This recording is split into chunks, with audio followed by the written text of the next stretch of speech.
আমরা যে সিদ্ধান্ত নিয়েছি সেটা হলো ভোটটা আমরা ভোট দেওয়ার সময় মাননীয় রাষ্ট্রপতি, মাননীয় সংসদ নেতা, বিরোধী দলের নেতা এবং স্পিকার মহোদয় এরা ভোট দেবেন, যেটা আপনারা টেলিভিশনে দেখাবেন, ওপেন থাকবে।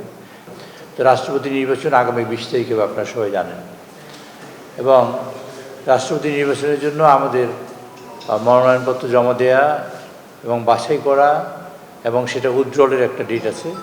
সেই উইথড্রলের ডেট 18 তারিখে লাস্ট ডেট। আপনি টেলিফোনটা বন্ধ করেন, উইথড্রলের ডেট 18 তারিখে লাস্ট ডেট, তারপরে আমরা নির্বাচন করব।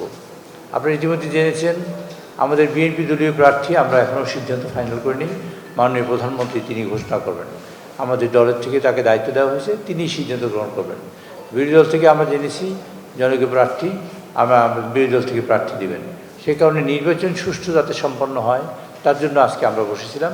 বিরোধী দলীয় চিফ হুইপ সাহেব আছেন এবং আমরা হুইপবৃন্দ এবং নির্বাচন কমিশনের কর্মকর্তাবৃন্দ এবং সংসদ সচিবালয়ের কর্মকর্তাবৃন্দ আমরা স্পিকারের সভাপতিত্বে কাজেই আমরা সেই মিটিং করেছি। মিটিংয়ে আমরা সিদ্ধান্ত নিয়েছি বিকাল 2টা থেকে 5টা পর্যন্ত, আগেই সিদ্ধান্ত আছে বিকাল 2টা থেকে 5টা পর্যন্ত নির্বাচন হবে।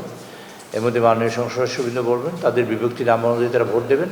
ভোটের সামনে তারা নিজেদের নাম লিখবেন প্রার্থীর সামনে এবং সেই ভোট কাউন্ট হবে।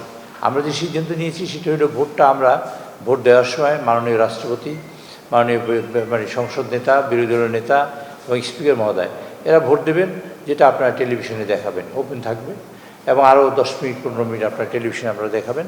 তার পরবর্তীতে আমরা মাঝখানে ভোট হয়ে গেলে আবার ভোটের ফলাফল যখন টেবিলে কম্পাইল করা হবে তখন থেকে শুরু করে রেজাল্ট না হওয়া পর্যন্ত আপনারা এটা লাইভ টেলিকাস্ট আপনারা করতে পারবেন। সকলের উপস্থিতিতে এটা হবে, মানে আপনাদের উপস্থিতিটা মিডিয়া থাকবে আর এমনি মাননীয় সংসদ সদস্যবৃন্দ হবে। ভোটটা হবে সংসদের মধ্যে এবং বুথটা থাকবে, মানে বুথ বলতে এটা বক্স থাকবে সংসদের মধ্যে। মাননীয় সদস্যবৃন্দরা তাদের বিভক্তি তাদের আসন নাম্বার অনুযায়ী, জাতীয় নাম্বার অনুযায়ী তারা এখানে ভোট দেবেন এবং ভোট 2টা থেকে 5টা পর্যন্ত। এবং এর যদি দেখা যায় 349টা ভোট আছে, তা যদি দেখা যায় আমাদের 1 ঘন্টার মধ্যে ভোট হয়ে গেছে, আমরা 1 ঘন্টা পরে ফলাফলের জন্য প্রস্তুতি নেব। আর যদি দেখা যায় একটা ভোট বাকি আছে, তার জন্য আমাদের 5টা পর্যন্ত অপেক্ষা করবো, 5টা পরে আমরা ফলাফল ঘোষণা করবো। এই আজকে সিদ্ধান্ত হয়েছে এবং প্রয়োজনীয় যে সাপোর্ট ইলেকশন কমিশনের থেকে চিফ নির্বাচন কমিশনের এখানে আজকে রিটার্নিং কর্মকর্তা থাকবেন, আমাদের নির্বাচনী কর্মকর্তা থাকবেন। আর ইলেকশন কমিশন থেকে যদি কোনো কমিশনার আসেন তারা থাকবেন এবং অন্যান্য কর্মকর্তাবৃন্দ থাকবেন।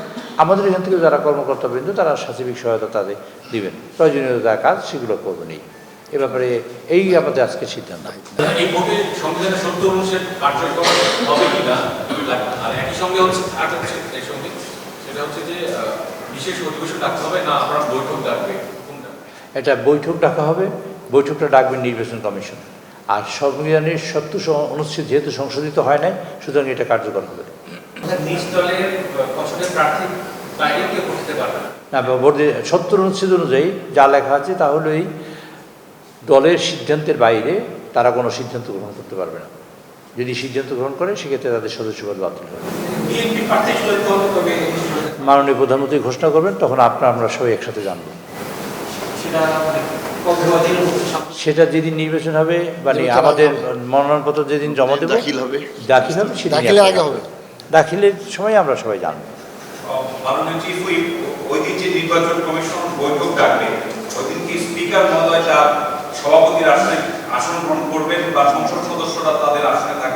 সংসদ সদস্যরা তাদের আসনে থাকবেন, স্পিকার মহোদয় সেদিন তিনি তার আসন গ্রহণ করবেন না।